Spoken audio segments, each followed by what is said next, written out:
Hello everyone, welcome to my YouTube channel. तो दोस्तों, पिछली वीडियो में हमने देखा था कि HTML का इन्वायरमेंट कैसे सेट करते हैं और HTML क्या है। हमने पिछली वीडियो में उसका कंप्लीट इंट्रोडक्शन देखा था।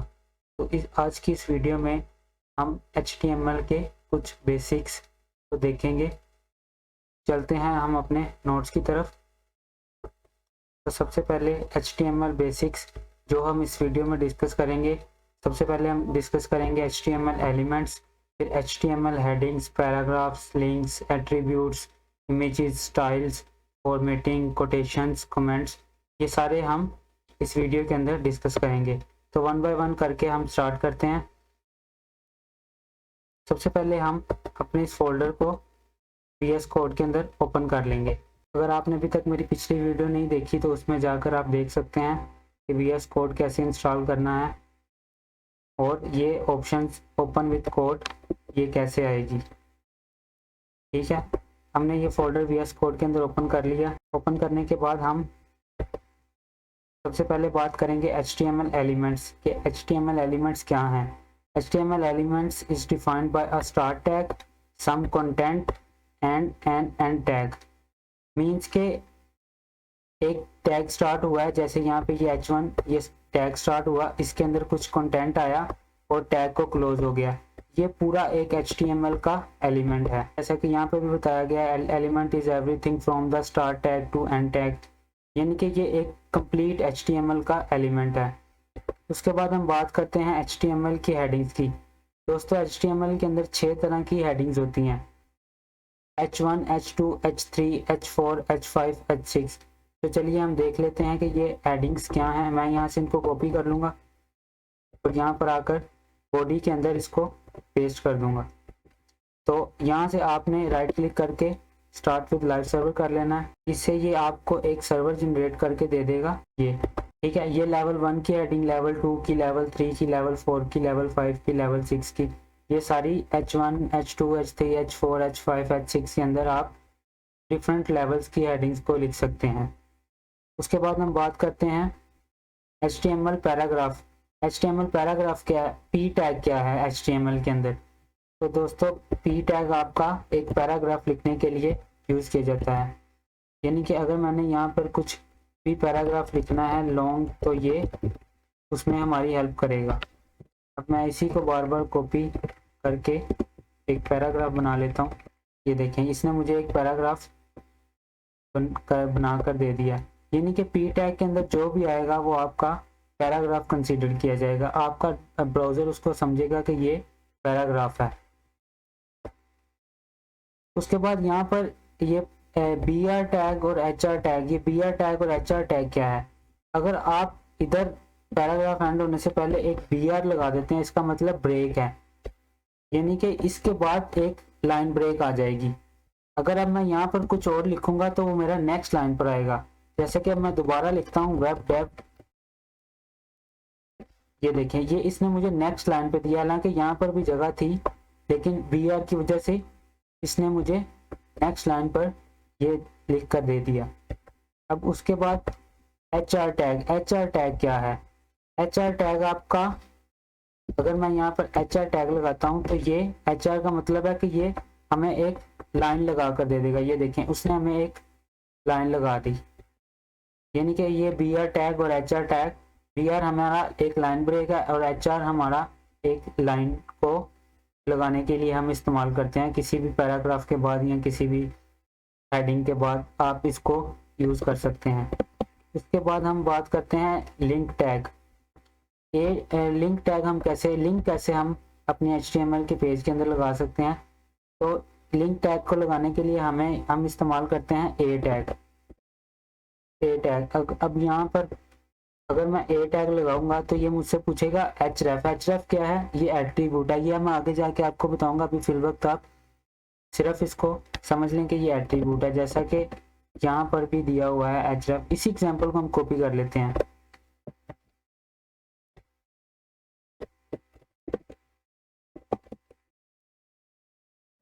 इसको मैं यहाँ पर पेस्ट कर दूंगा।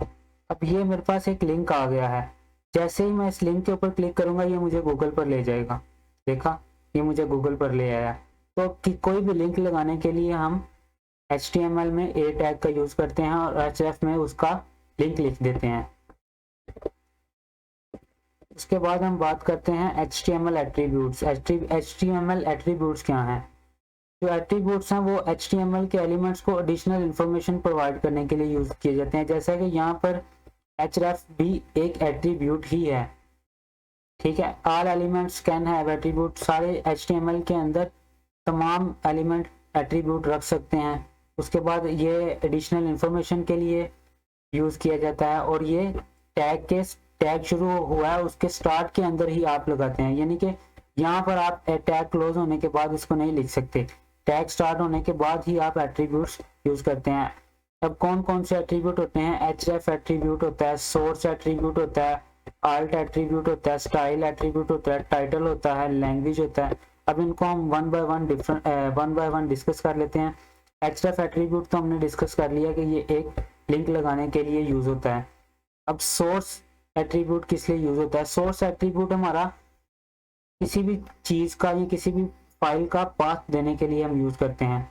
फॉर एग्जांपल, अब हमने कोई यहाँ पर इमेज लगानी है अपने HTML के पेज में, तो हम ये इमेज क्लिक करेंगे, ये सोर्स, यहाँ पर हम अपनी इमेज का पाथ देंगे, यानी कि जहाँ पर हमारी इमेज पड़ी हुई है उसका हम पाथ दे देंगे। तो मेरे पास एक इमेज है इस फोल्डर के अंदर, उसका नाम इमेज ही है, तो मैं यहाँ पर लिखूंगा इमेज। ये देखें इमेज डॉट, उसकी एक्सटेंशन भी आपने साथ देनी है, JPG लिख देंगे।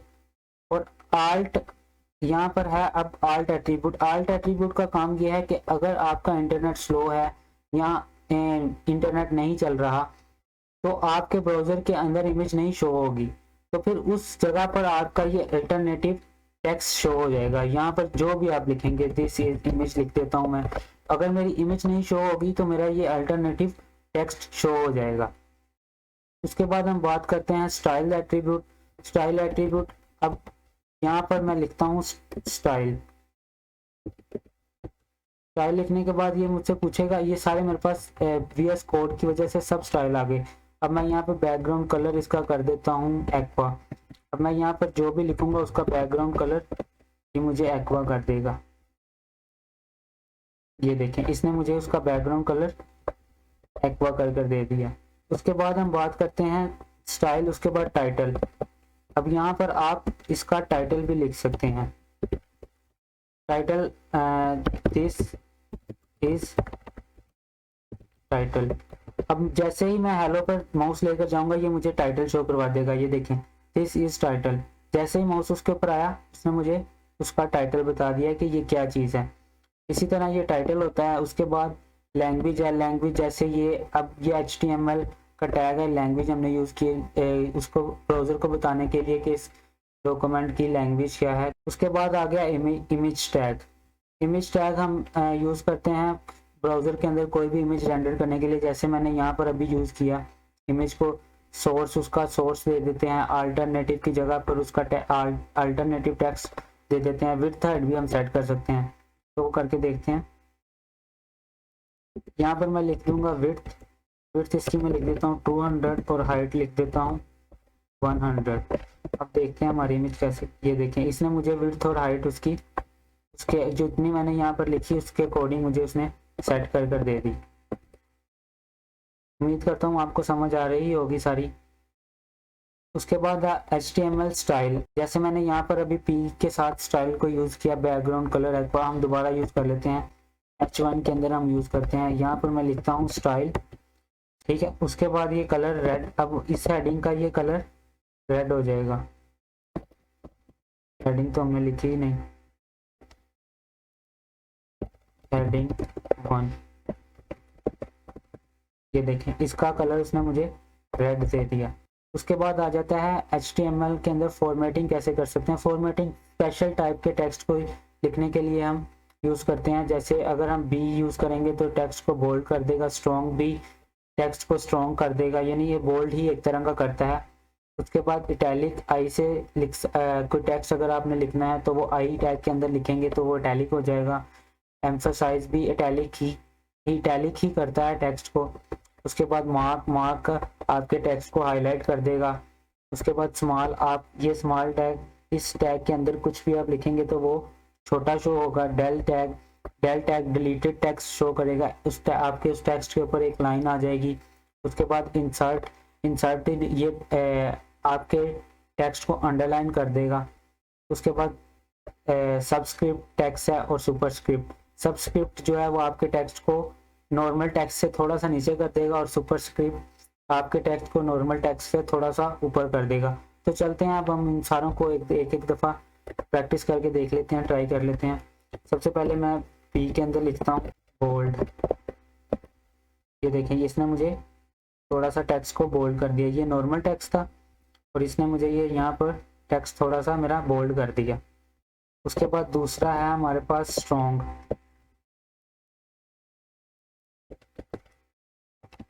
स्ट्रॉन्ग भी टेक्स्ट को बोल्ड ही करता है।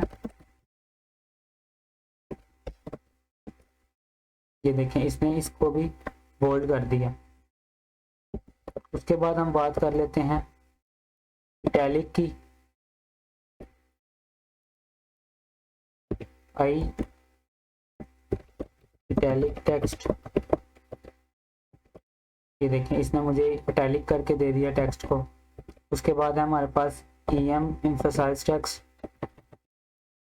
ये देखें, इसने भी मुझे इटैलिक करके दे दिया जैसा कि मैंने आपको बताया। उसके बाद मार्क है, स्मॉल है। अब आप बाकी इनको ट्राई कर सकते हैं। उसके बाद आ जाता है HTML कोटेशन।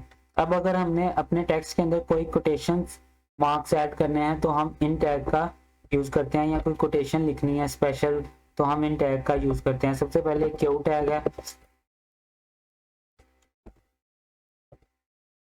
अब ये मेरे टेक्स्ट के साइड पर डबल कोट्स लगा देगा। ये देखें, इसने मेरे टेक्स्ट पे डबल कोट लगा दिया, कोटेशन यानी कि कोटेशन लगा दी। उसके बाद ये एब्रीविएशन टैग है। एब्रीविएशन टैग क्या करता है, अगर हमने किसी चीज़ की एब्रीविएशन लिखनी है, मतलब हम लिखते हैं, अब हम WHO पर जैसे ही माउस लाएंगे ये हमें उसकी एब्रीविएशन दिखा देगा। ये देखें, ये उसने हमें उसकी एब्रीविएशन दिखा दी, वर्ल्ड हेल्थ ऑर्गेनाइजेशन। ठीक है। उसके बाद हम एड्रेस की बात करते हैं। ये अब आप इनको ट्राई कर सकते हैं। एड्रेस स्पेशल एड्रेस लिखने के लिए यूज़ होता है। ये साइट प्रेजेंटेशन वगैरह बनाते हैं, जब हम अपने आर्टिकल वगैरह लिखते हैं तो उसके लिए यूज़ होता है। और ये वीडियो मैं आपको ट्राई करके दिखाता हूँ, ये बड़ा मज़े का टैग है। अब ये देखें वीडियो। अब इसके अंदर मैंने इसकी डायरेक्शन लिखनी है। सबसे पहले मैं यहाँ पे लिखता हूँ हेलो। अब मैंने इसकी डायरेक्शन लिखनी है लेफ्ट टू राइट। ठीक है। अब ये टेक्स्ट को लेफ्ट टू राइट शो करेगा। Hello left to right show कर रहा है। अब जैसे ही मैं इसकी डायरेक्शन चेंज करूंगा, राइट टू लेफ्ट करूंगा, ये मुझे राइट टू लेफ्ट शो करेगा। ये देखें HELLO, ये इसने मुझे राइट टू लेफ्ट शो कर दिया। ठीक है। के बाद कमेंट, कुछ कोड अगर हम डिस्प्ले नहीं करना चाहते ब्राउज़र के अंदर तो हम उनको कमेंट आउट कर देते हैं। ये ब्राउज़र के अंदर डिस्प्ले नहीं होता। फॉर एग्जांपल, अगर अब मैं ये वीडियो वहाँ पर नहीं शो करना चाहता तो मैं इसको कमेंट आउट कर दूंगा। यहाँ हम अलग से कोई एक टैग बना लेते हैं।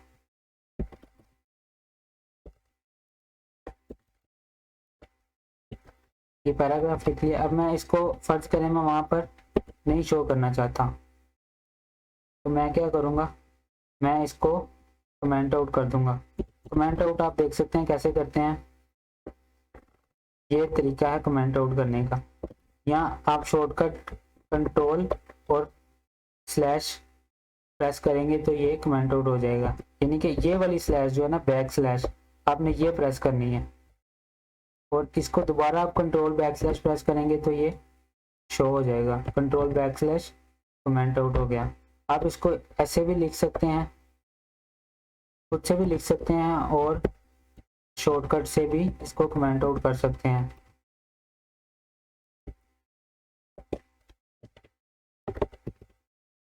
ये देखिए, इसके अंदर जो भी टेक्स्ट आएगा वो उसको कमेंट आउट कर देगा।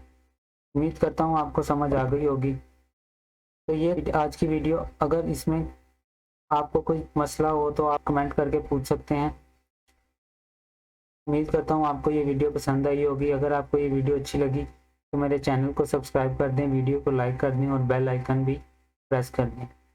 अल्लाह हाफिज़।